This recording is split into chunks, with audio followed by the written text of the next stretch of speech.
Dans une vallée entourée de volcans endormis se trouve le village de Bueur. Les habitants y vénèrent le feu, le considérant comme le secret de la vie, et célèbrent chaque année des rituels autour d'une flamme sacrée. Personne ne s'attendait à ce qu'un jour naisse parmi eux un enfant portant le feu véritable dans ses veines, nommé Tonnerre. Tonnerre est né lors d'une nuit d'éruption volcanique, son corps devenait brûlant dès qu'il ressentait la peur ou la colère. Quand il se mettait en colère, ses mains s'embrasaient comme des langues de flammes véritables, effrayant tout le monde autour de lui.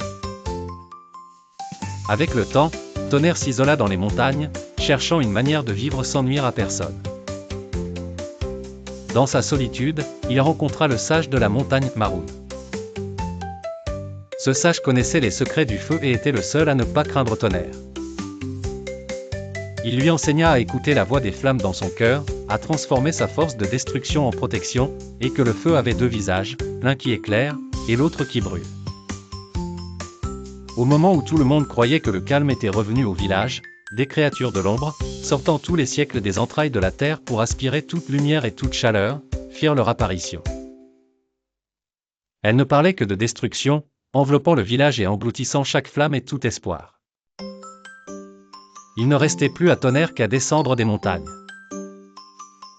Il se tenait devant les villageois et ses ennemis, hésitant entre la peur de lui-même et le désir de protéger.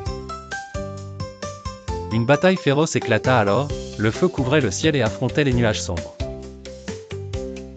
À chaque flamme que Tonnerre libérait, il perdait une part de sa mémoire, il oublia sa mère, son enfance, les détails de son propre visage, mais ne s'arrêtait point. Dans un moment de désespoir, il se rappela le conseil de Maroun, le feu ne consume pas celui qui aime le monde autant que lui-même.